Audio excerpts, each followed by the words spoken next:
Welcome to Compass Points, the weekly podcast for CompassKnox.com. CompassKnox.com is your best source for news and politics in Knoxville and Knox County. Your hosts today are Scott Barker and Jesse Mayshark, the founders of CompassKnox.com. You can find their daily in-depth coverage and subscribe at CompassKnox.com.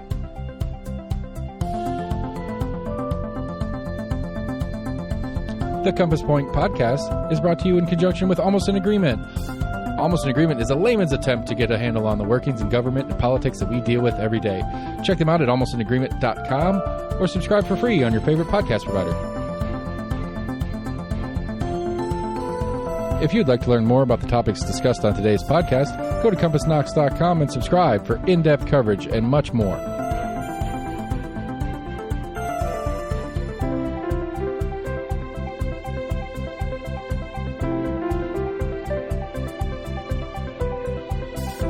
And now, here are your hosts, Scott and Jesse from CompassKnox.com.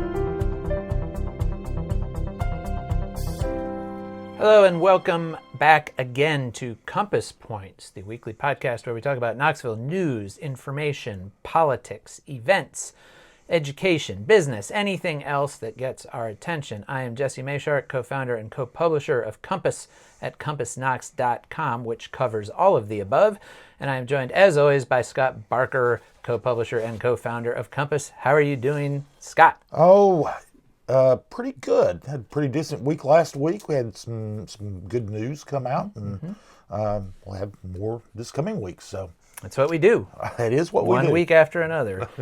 And I do want to say that during this podcast taping, we're taping this on Friday afternoon. I'm going to keep my phone on and close to me just in case Elon Musk reaches out to us. I don't know if you saw this, but he bought Twitter on Thursday.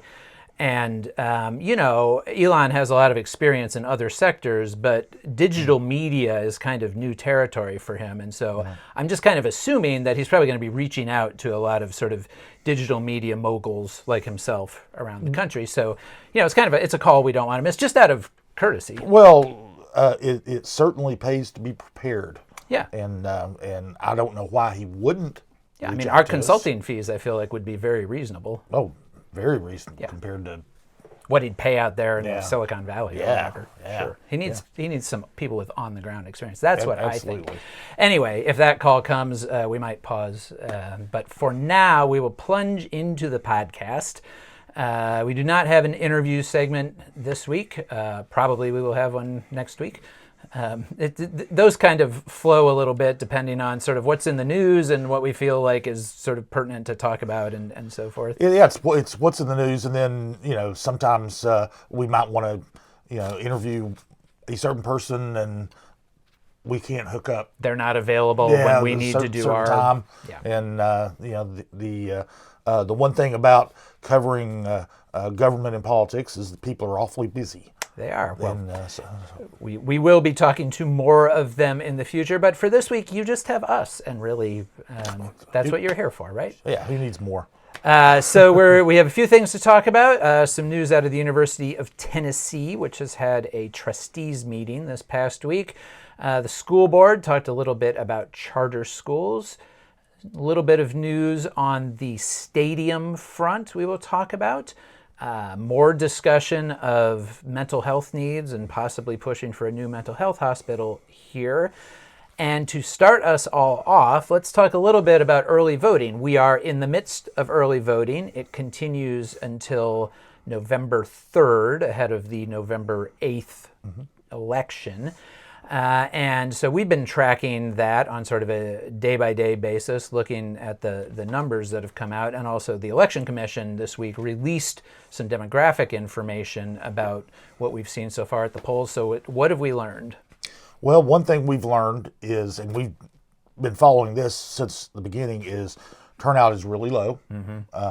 It's less than half of what it was in 2018. At this point in the election, as it was in 2018. And that's when these same offices pretty much were up. We had a Senate race, which we don't have this time, but governor was at the head of the ticket. It wasn't a presidential year, so that didn't skew the numbers. So turnout's really low, about 30,000 at the halfway point. The one thing, the big demographic point that stood out is that 70% of the voters who've cast ballots so far, in person, not absentee, 70% of them are 60 years old or older. Yeah. So all you Generation Xers out there who are complaining about baby boomers, this is your chance to vote, and and millennials too, and millennials and everybody else. All whatever you call yourself. The boomers are running away with this thing. Yeah. Boomers are booming. Yeah. And on the other end of the spectrum, the young folk, the 18 to 24 year olds, only about 2.8%, I believe, 2.8% of the people who voted are that age. That's not uncommon. Right. One of the interesting things is that of the people who are 30 to 49 years old, these are people who are presumably buying houses, raising children, paying property taxes, all that stuff. Only 11% of the people who voted fall into that age range. So, I would just I would think that would be higher, and the older folk like me would be a little bit lower. But no, that's well, and voters always skew older. That's a common thing. But this is a really significant, like 70% of the population, 70% of the voting age population of Knox County is not 60 or older. Yeah. Like that's a massive overrepresentation of people 60 or older, and nothing against them. They're exercising their rights and going out and voting. But I think it's interesting because there's been talk about, there were a couple of things this year, and particularly the Dobbs decision, particularly the talk around abortion and Tennessee's abortion ban. There's been talk that, that's really going to galvanize younger voters. It's going to galvanize, more liberal, progressive voters who often, those somewhat go hand in hand. In general, the older voting demographics tend to vote more Republican than the younger ones. It's not a perfect match. But we're not seeing that right now. No, we're not. We're not seeing a lot of younger voters. One thing I checked with the Election Commission recently was voter registration among women, because there's you hear reports from other places about women going to get registered to vote who hadn't voted before because of the Dobbs decision, and that really hasn't changed here. Right. They're not.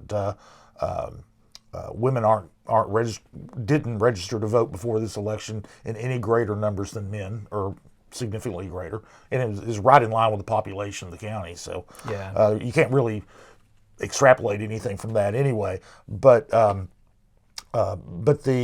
course, with the along with that, they also the Election Commission also released the information on which the number of votes in each state house district were coming out. So then that's been varying pretty widely. The Southwest Knox County and Farragut, District 14. Jason Zachary's district. Jason Zachary that's had the highest number of votes, a little over 6,000 people have voted in that one.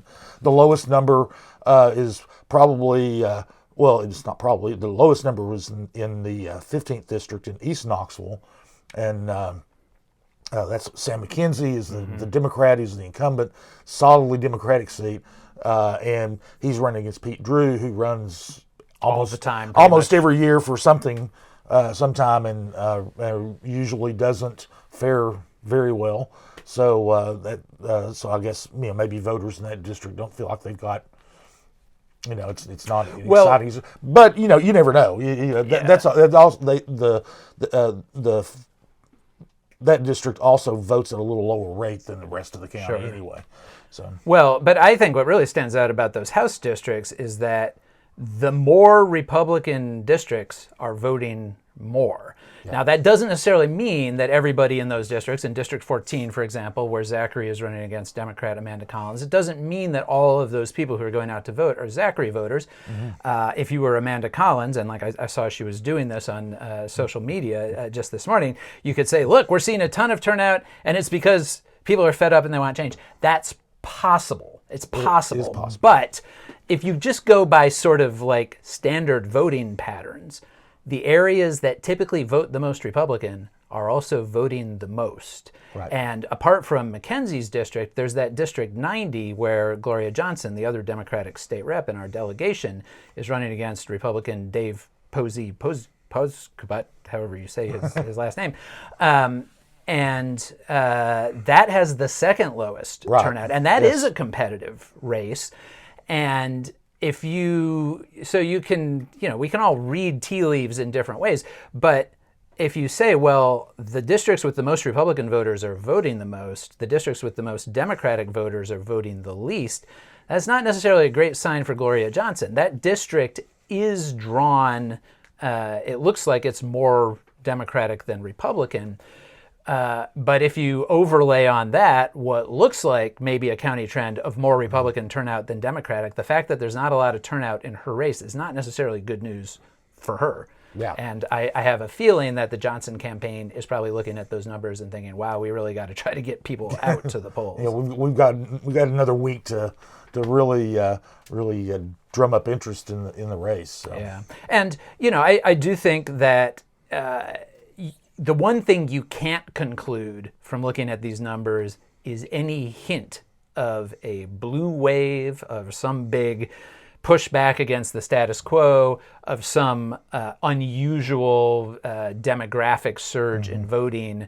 What this looks like right now is a pretty normal Knox County midterm election. And if that's the case, it's going to be more old people, more white people, and more Republican people voting. That's what it looks like right now. It does look that way, and I think that a lot of people were thinking that something would change. I know that as we've been looking at it, we've been looking to see if something has changed, but at this point, I have to say that it's, like you said, pretty much status quo. Right. I want to interrupt with a question, guys. I apologize. But hi, Seth. Lord Seth Barber, our producer. What's up? In your guys' understanding, historically, is there a party difference in early voters? Do the Knox County Democrats come out more in early voting and then the Republicans show up more day of? Because that's like the national story that we always hear. But is that something that's accurate here locally? To kind of read those tea leaves, I think as you said? it used to be. I believe what we've seen in recent cycles is everybody's been voting early more. And we passed kind of a halfway point a few cycles ago where that kind of shifted to more than half of the vote was coming in the early voting period. So, yeah, I think that used to be more true. My perception is that that's not really the case right now, that it would be hard to make a case that, oh, well, of course, there's going to be more X in early voting because this party votes more early. I don't really think that's true anymore. I don't think it is either. If there is a difference, it's slight. Okay.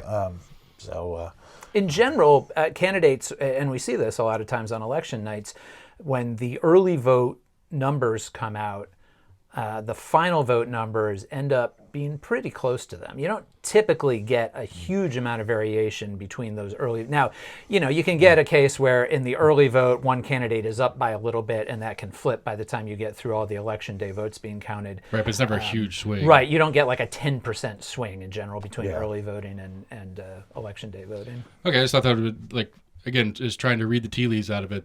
Nationally speaking, that would be the normal way to look at it. But I didn't know how Knox County went against that. My perception of that is that, and I haven't done like a statistical analysis, but just from watching one cycle after another, is that used to be more true than it is now. I don't really think it's the case right now. Okay, moving on to other non-electoral issues. Knox County Commission on Monday voted on a resolution that was sponsored by all 11 members of commission that basically asked the state to open a new mental health hospital in Knox County. And kind of the case that this resolution makes is that we used to have a state-run facility here, of course, Lakeshore Mental Health Institute, which finally closed about 10 years ago. It was a long closure process. And that the resolution says that at the time it was closed, the state promised to kind of provide equivalent resources to keep serving people in other ways, particularly through contracts with private hospitals, and that basically they haven't lived up to that. I mean, that's basically what this resolution said. And therefore, and it kind of cites, we're seeing growing homelessness and just sort of widespread mental health issues across the community. Therefore, we want the state to open a new mental health facility here. And it's interesting. There's been a lot of talk about mental health, I think nationwide as sort of a growing political issue, but certainly locally, a lot of focus on it across the board. City government, county government, the school system talks about it a lot. University of Tennessee with their students, especially during the pandemic, there was a lot of talk about it. And so I think, we had Ben Harrington from the East Tennessee Mental Health Association, or Mental Health Association of East Tennessee, on the podcast not long ago, talking about sort of the countywide needs. And I talked to him about this resolution, and he was a little bit of two minds about it, because he said, on the one hand, he's happy for politicians to be talking about this, that it's important, it is a need, it's good for people to be advocating for it. On the other hand, he was a little cautious about saying, the state actually has provided a lot of resources. And, he didn't quite say this, but it's kind of like, you may not want to kind of go and put a stick in their eye when you're asking them for more, because when there was a joint meeting to talk about mental health issues of City Council, County Commission, and our legislators back in the spring, the state representatives who were there actually said that they are right now contributing much more. Than More, they were, yeah. When they say in dollars, they're doing more than they ever have. One of the things that kind of came out of that meeting too is that from the state perspective, the perception might be that there's less, because there's not one big government-run place where you get mental health services now. And so while there's several other places, I wouldn't say lots, there are several other places where you can and where resources go, but there's not a one-stop place that you can just point to and say, oh, that's the state's effort to address mental health issues. It's not as visible. Yeah, and in fact, we've had two private mental health facilities open just recently. Right, which added, I forget, like a couple hundred beds? Yeah, they're pretty, a good number of beds. Now, they don't handle the exact same population, but... and those tend to serve people who have insurance, for one thing, yes. right? You tend to have insurance, and but it's the resources, according to the state, so the resources are there. One of the problems is finding them. People don't know how to find the services they need. And it is true that for some of the most extreme cases, I think the numbers from the state said last year it was something like 600 people of the 4,000 admissions in the Knoxville area did have to be transported out of the area down to the state facility in Chattanooga, Moccasin Bend, because they needed services at a level that the private hospitals are not well set up to provide. Often these are people who are maybe violent. Sometimes they're people who, may have criminal histories and so forth, but they're people who require levels of care and attention and maybe security that the private hospitals aren't comfortable with. And so that is one area, but that's one thing that Harrington said was that, he said he appreciates this effort by County Commission, and Commission intends to also try to enlist City Council in this, try to kind of get them on board also to be advocating for more state services here. But that, he said he wasn't necessarily persuaded that what we need is a new Lakeshore, because we do have so many beds in the private sector that are subsidized by the state in a lot of cases. Maybe those high-intensity beds, it's not needing a facility with 200 of those. Maybe you need one with 40 beds that people can cycle in and out of, or something like that. And that you might want to understand the exact needs. Like, if you're talking about a new facility, exactly who's it going to serve and how big is that population before you go, saying we just need to build some new giant thing when we actually have a lot of private facilities here that are providing some of that. But anyway, certainly there will be more discussion of all of this, and we will continue to cover it. Another thing we will continue to cover, as we have for several years now, is the downtown stadium. A little bit of action on that front, kind of inching forward. What happened? Yeah, well, it's more of an update than anything else. The Sports Authority met last week, and they got kind of an update on where they stood. The materials prices, which is the cost of building materials, it kind of caused them to delay the start of the project for about 6 months, and they're getting ready to really swing into action. By November 9th, they should have all the final construction drawings and documents done from the design work, and at that point, they're going to be able to send out batches of bids, and they will send them out in batches, not one big thing, over the next several weeks, and then by January, bids will be coming back in, and they'll be finding out. Then they'll figure out what the actual final maximum price is going to be. What the budget is. And there's been a lot of discussion. We've talked about that a lot before. Almost don't want to put a number on it anymore, but it'll be probably in the $90 to $100 million range. Right. And but we won't know till then. And then beyond that, anything that's over that guaranteed maximum price, Randy Boyd, the owner of the Smokies, will have to pay. But the guaranteed maximum price, once that's set, that'll be. And it seems to me, just looking from the outside, that particular arrangement where Boyd is going to cover anything over that number gives Boyd Sports a pretty big incentive to push that number up pretty high.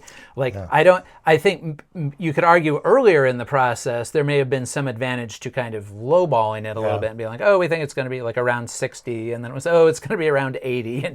But I think when we get to that final number, there's likely to be an incentive on the private party's part for that number to be pretty high, to be somewhere north of 100 million, knowing that Randy Boyd then is going to be on the hook for anything over whatever that is. Yeah, that is a legitimate way of looking at it. The one thing the Sports Authority does have is they have their own construction consultant, essentially, Lawler Wood, local firm that they're looking at everything too, and look as a builder would. So in theory, they would be able to say, well, wait a minute, the steel has come down in price, and it's not going to be as much as what you're saying, something like that. I don't know if that'll actually work. That dynamic will work that way, but in theory, it would.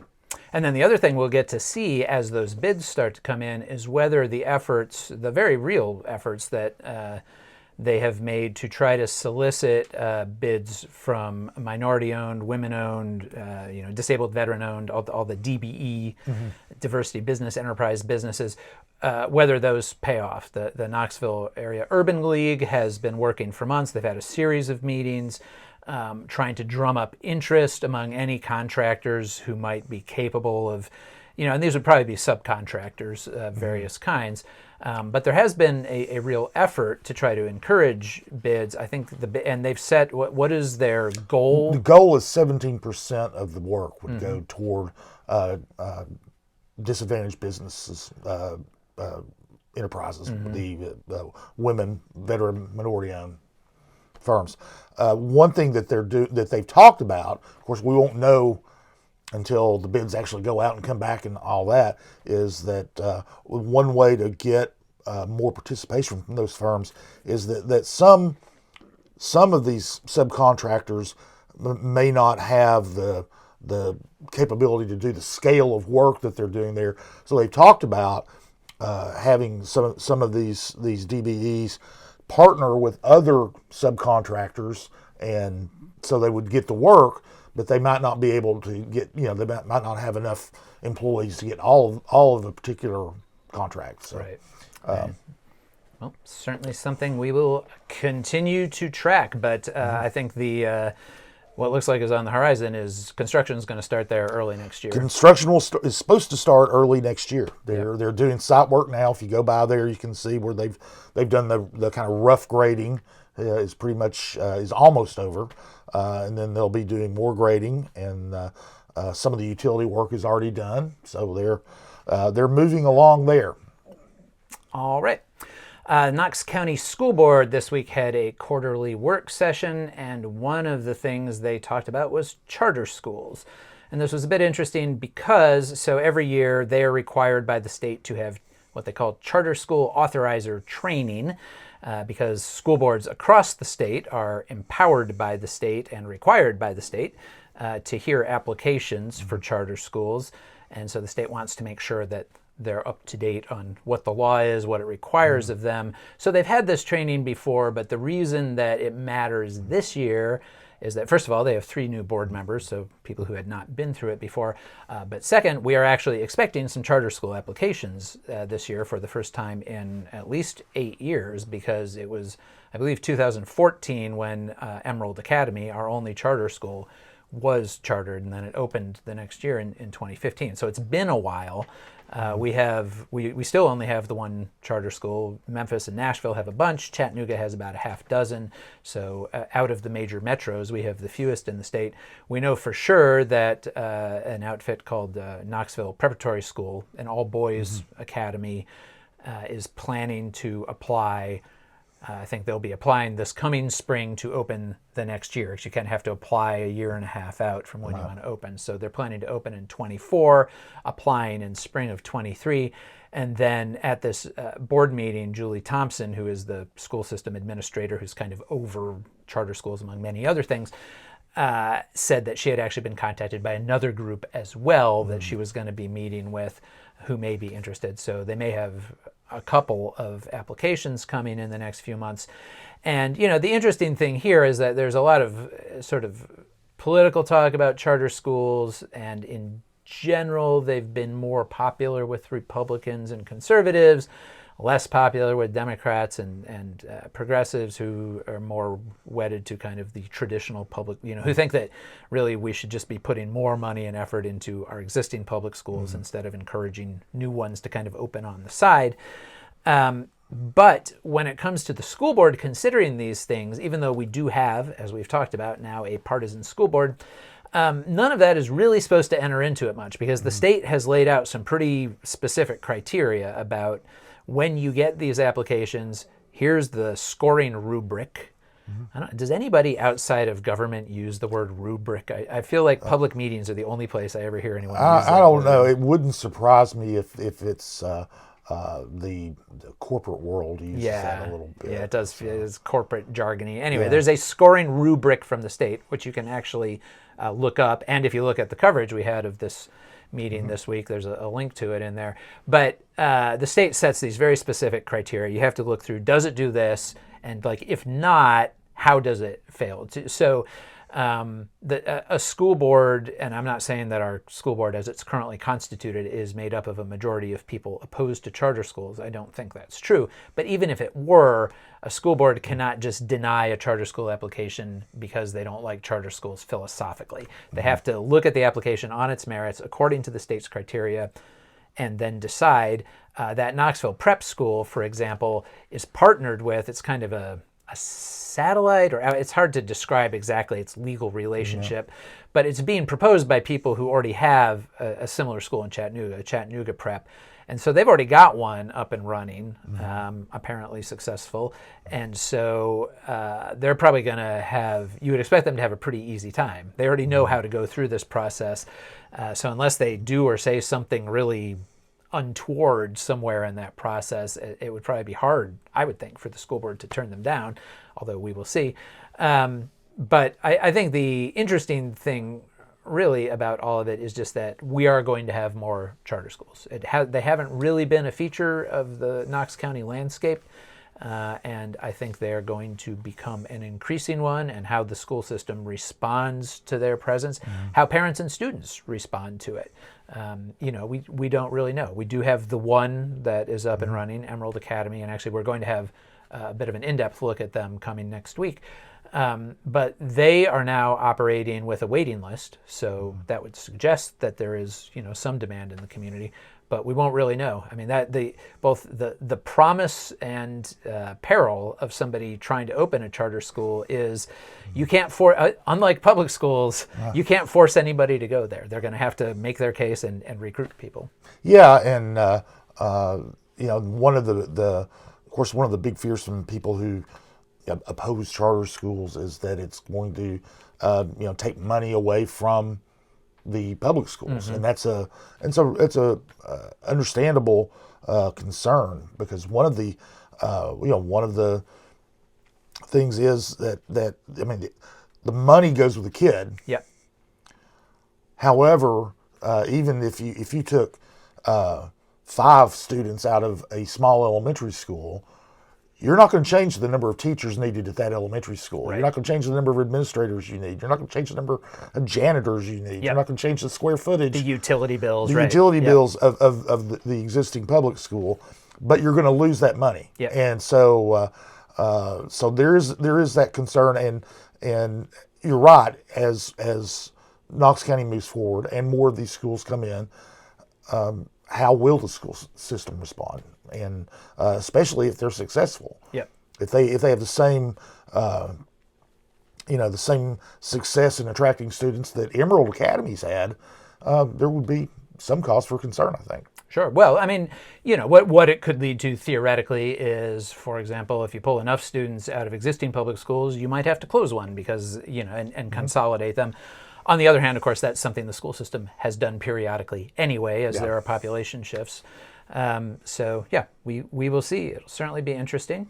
And then sticking with the education beat, but moving up into the higher education realms, University of Tennessee Board of Trustees met Thursday and Friday, and you had some coverage about some changes to plans for the business college there. Yeah, the enrollment is skyrocketing at UT, and they're really proud about that. And it's especially, in large part, due to the Haslam College of Business. They've been growing tremendously, especially the last 3 years. But over the last 10 years, they've doubled the number of students. And, of course, the number of faculty. They just recently, just in the last year, hired 27 new faculty members. So it's really growing, and they needed more space. And so they're going to build a new home for the College of Business. It's going to be on campus on the corner of Cumberland and Volunteer Boulevard, which is just kind of catty-cornered up street from where the College of Business is now. They were originally going to build a structure for about $100 million, and they decided to build twice the building for twice the money. So it's going to be about $227 million now, and but it's going to house the faculty offices, classrooms. It's going to add 32 classrooms that don't exist now, and lab space, and also it's going to be a pretty hefty building. It's going to replace 3 older buildings that were once residence halls and now are kind of used for various and sundry things. I think the history department is in one. I know some of the faculty who are going to be displaced from those buildings are not happy about this plan. They are not, and but the UT is looking at where they're going to be moving them, and not all of the units in there are academic units. There's some administrative units in these buildings. But they're going to be demolished. And what's going to happen, at least that's the plan, is right now the business school has the Haslam building, which is relatively new, built in 2008, and it's got the Stokely Management Center, which is a high-rise, modern. Also known as the Spam Can. The Spam Can, yes, it does look like a glass Spam Can. Well, that's where most of the faculty and the administrative offices are located now. When they move to the new building, that's going to free up Stokely. And so it will no longer, at least this is what they're saying now, will no longer be part of the business school, but they're going to take some of those functions that, those units that just need, 3 or 4 offices and things like that, and they're going to put them in there. Yeah, which again I think is fueling some dissatisfaction from those faculty members and administrators, because they're saying, okay, you're saying that the Stokely building, it has kind of lousy office space, and we need to get our business school people out of there. Oh, but by the way, but yeah, you're going in there. But I don't know if that's going to be the long-term solution for the academic units that are in those buildings. And they're talking about, they're going to be looking on campus and off campus for some of these spaces, at least temporarily. And then, and one of the things is that the dean of the business school told me that they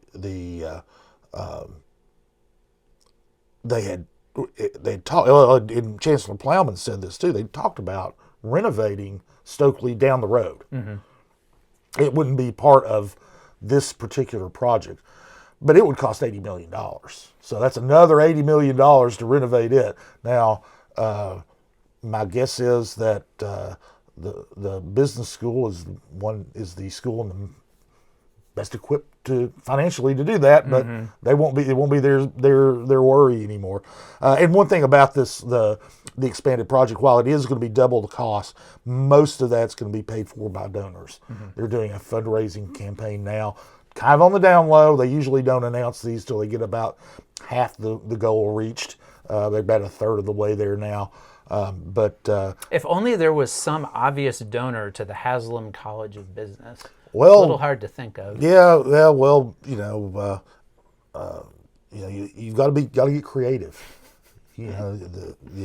Oftentimes the answer is not just right in front of your face. Yes, maybe not.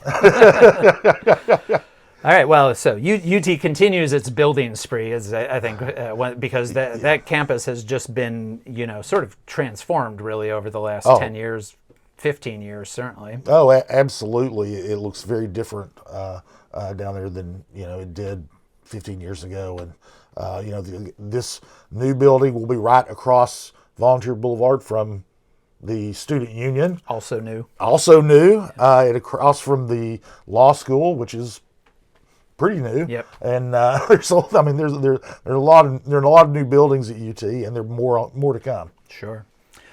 All right. Hey Seth, can we take a break? I'm getting a phone call. I just want to make sure it's not important.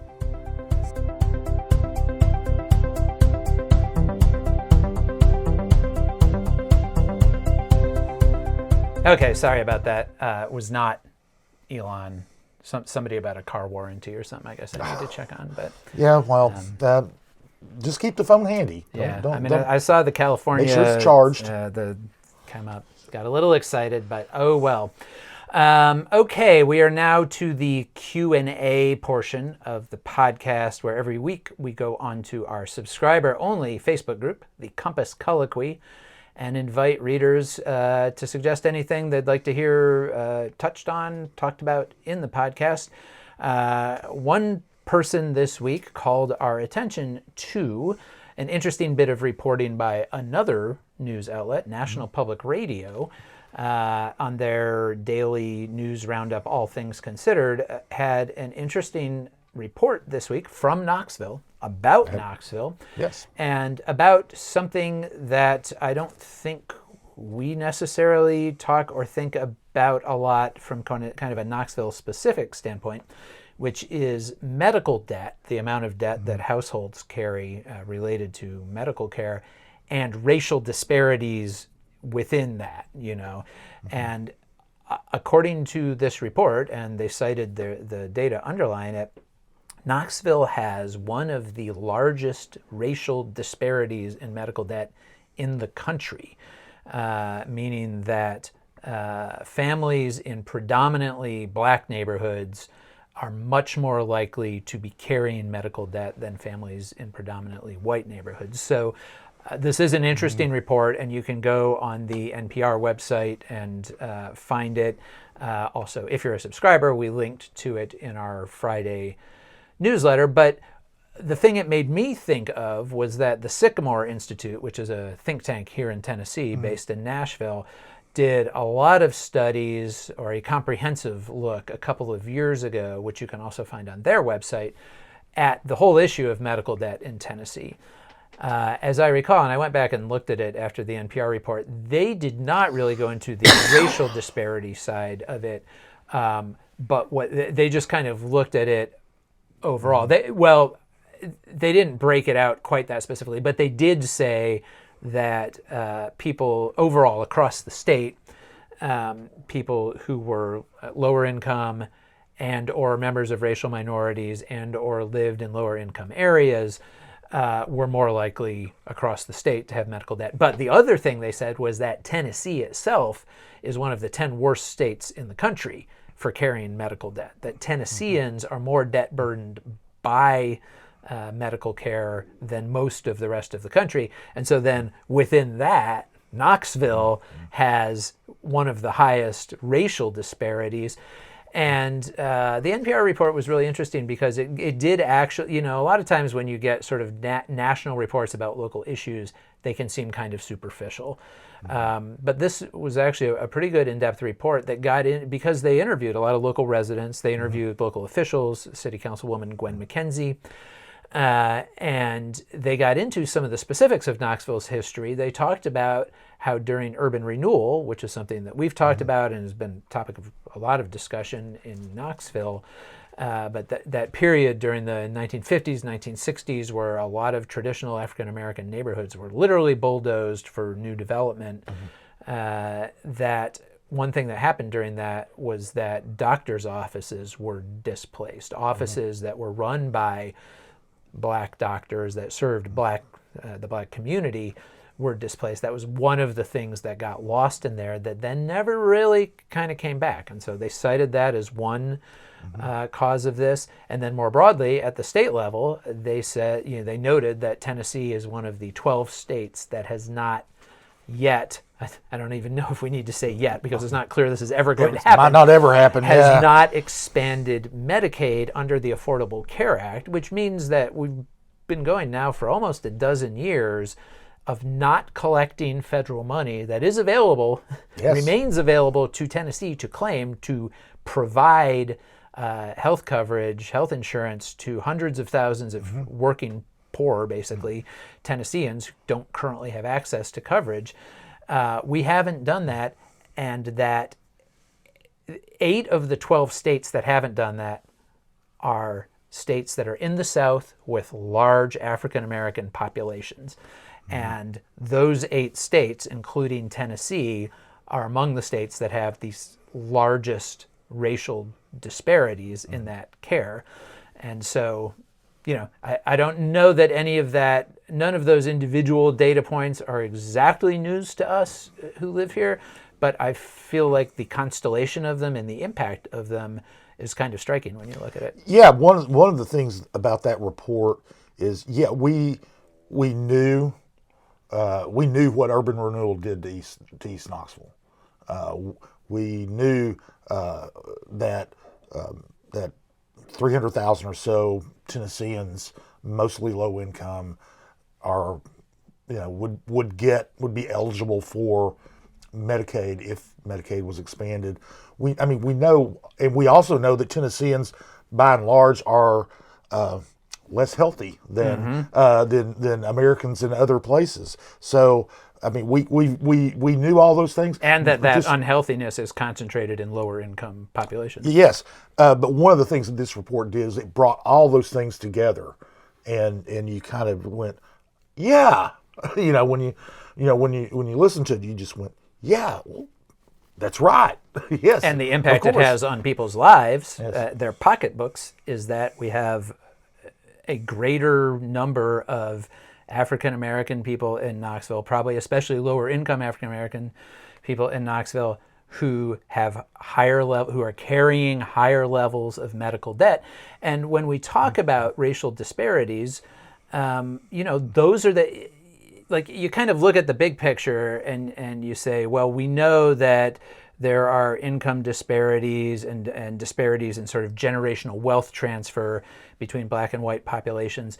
But these are the things that make that up. That doesn't come from nowhere. It comes from sort of a whole series of forces and impacts and so forth. And that's one of them. So it's a good report. It's interesting. And it also, suggested potentially a couple of ways that could be addressed at the local and state levels. On the other hand, not necessarily a lot of movement in that direction. All right, looking ahead to the coming week, we do have a couple of things coming up. First of all, City Council is going to meet. City Council is going to meet. They're going to do a couple things. They've got a couple of affordable rental housing complexes they're going to pump city money into. Between the two of them, about $1.5 million from their the rental assistance program that they have in place.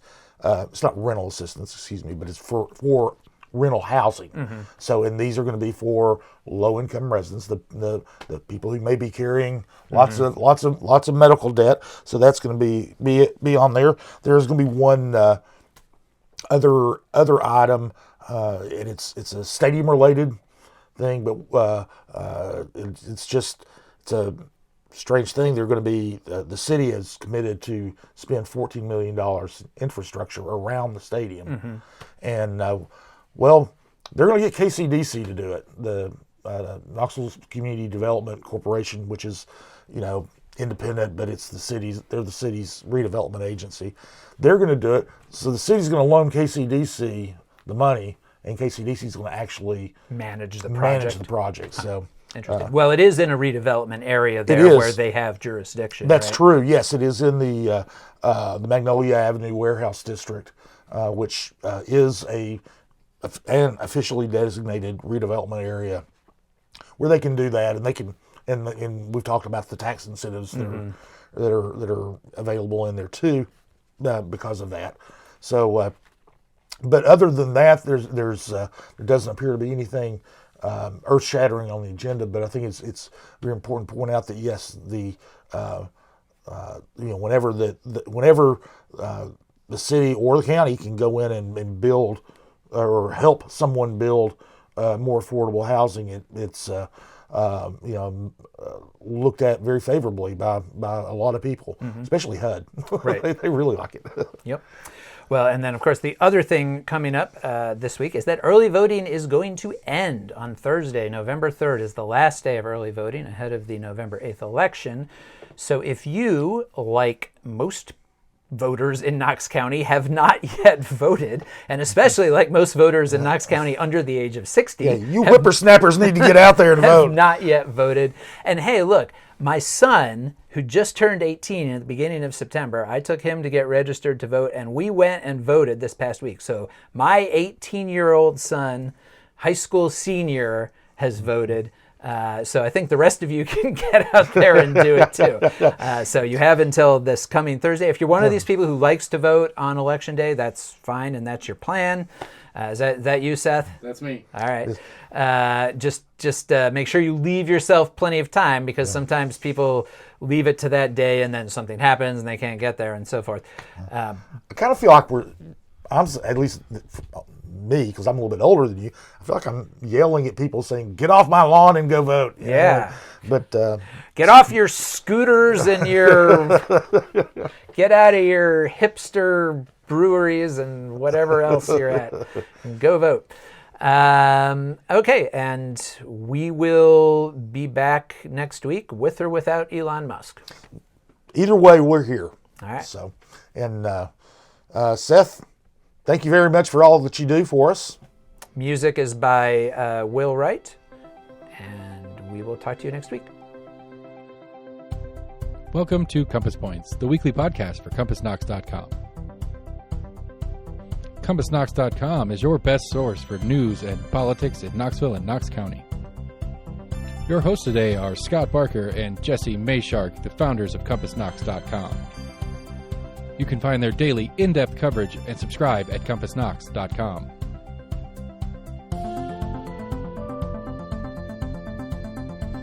The Compass Point podcast is brought to you in conjunction with Almost an Agreement. Almost an Agreement is a layman's attempt to get a handle on the workings in government and politics that we deal with every day. Check them out at almostanagreement.com or subscribe for free on your favorite podcast provider. If you'd like to learn more about the topics discussed on today's podcast, go to CompassKnox.com and subscribe for in-depth coverage and much more. And many thanks to William Wright for composing our theme song.